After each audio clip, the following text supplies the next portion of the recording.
Hi friends, welcome back to my channel. ഇന്ന് നമുക്ക് മോഹൻ തമ്പി എഴുതിയ രസ ആസ് ഈസ്തറ്റിക് എക്സ്പീരിയൻസ് എന്ന എസ്സേയുടെ ഷോർട്ട് സമ്മറി ഒന്ന് നോക്കാം. ഒരു നാടകം നമ്മളെ കരയിപ്പിച്ചാൽ, അല്ലെങ്കിൽ ഒരു കവിത നമ്മളെ സന്തോഷിപ്പിച്ചാൽ, ഒരു സിനിമ നമ്മളെ ഭയപ്പെടുത്തിയാൽ അത് വെറും ഒരു വികാരമാണോ? അല്ല, അതാണ് രസ. ഇന്ത്യൻ ഈസ്തറ്റിക്സിൻ്റെ ഹൃദയഭാഗമായ രസ എന്ന ആശയം മോഹൻ തമ്പി വിശദീകരിക്കുന്നതാണ് രസ ആസ് ഈസ്തറ്റിക് എക്സ്പീരിയൻസ്.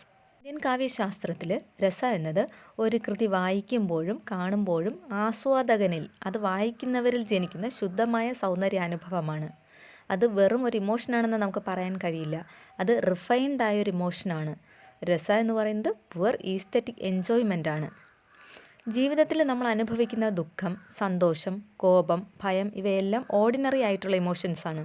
പക്ഷേ കലയിലോട്ട് വരുമ്പോൾ ഈ വികാരങ്ങൾ രസയായി മാറുന്നു. അതെങ്ങനെയാണെന്ന് പറയുകയാണെങ്കിൽ, ഇപ്പോൾ ദുഃഖം എന്ന് പറയുന്നൊരു ഇമോഷൻ അത് കാരുണ്യ രസമായിട്ട് മാറും. സന്തോഷമാണെങ്കിൽ ഹാസ്യം അല്ലെങ്കിൽ ശൃംഗാരരസം, കോപമാണെങ്കിൽ രൗദ്രരസം, ഭയമാണെങ്കിൽ ഭയാനക രസം. ഇതിനെ മോഹൻ തമ്പി വിളിക്കുന്നത് ഈസ്തറ്റിക് ട്രാൻസ്ഫർമേഷൻ എന്നാണ്. ഇന്ത്യൻ ഈസ്തറ്റിക്സിൽ പറയുന്നത് 3 ഘടകങ്ങളിലൂടെയാണ് രസം ഉണ്ടാകുന്നത്. അതാണ് വിഭാവ, അനുഭാവ, വ്യഭിചാരീഭാവ. ഇതിൽ വിഭാവയിൽ കാരണം, റീസൺ, സ്റ്റോറി, സിറ്റുവേഷൻ ഇതൊക്കെയാണ് വരുന്നത്. ഇനി അനുഭാവയാണെങ്കിൽ അതിനകത്ത് വരുന്നത് കണ്ണീര്, ചിരി, കോപം, ശരീരഭാവങ്ങൾ. വ്യഭിചാരീഭാവയിൽ ഭയം, ലജ്ജ, ആശങ്ക, ആവേശം. ഈ 3 ഘടകങ്ങൾ ചേർന്നാണ് ആസ്വാദകൻ്റെ ഉള്ളിൽ രസം ജനിക്കുന്നത്.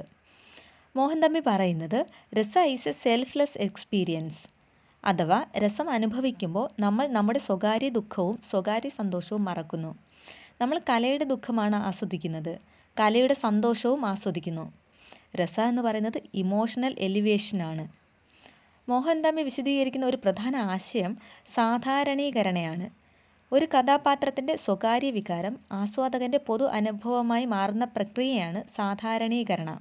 ഫോർ എക്സാമ്പിൾ, ഒരു നാടകത്തിലെ അമ്മയുടെ വേദന ഒരേ സമയം ആയിരക്കണക്കിന് ആളുകൾ സ്വന്തം വേദനയായി അനുഭവിക്കുന്നു. ഭാഷ മാറിയാലും രാജ്യം മാറിയാലും കാലം കടന്നു പോയാലും ഒരു നല്ല കൃതി ഒരേ രസം എല്ലാവർക്കും നൽകും. രസ യൂണിവേഴ്സലാണ്.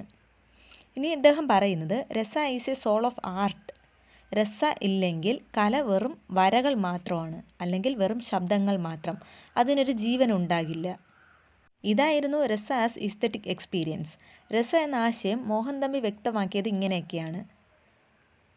ഇനി ഈ എസ്സേ പറ്റി വളരെയധികം ചുരുക്കി 3-4 സെൻറ്റൻസിൽ മാത്രമായി പറഞ്ഞാൽ, മോഹൻ തമ്പി രസ എന്നത് ശുദ്ധമായ സൗന്ദര്യാനുഭവമാണെന്നാണ് ഈ എസ്സേയിലൂടെ വിശദീകരിക്കുന്നത്.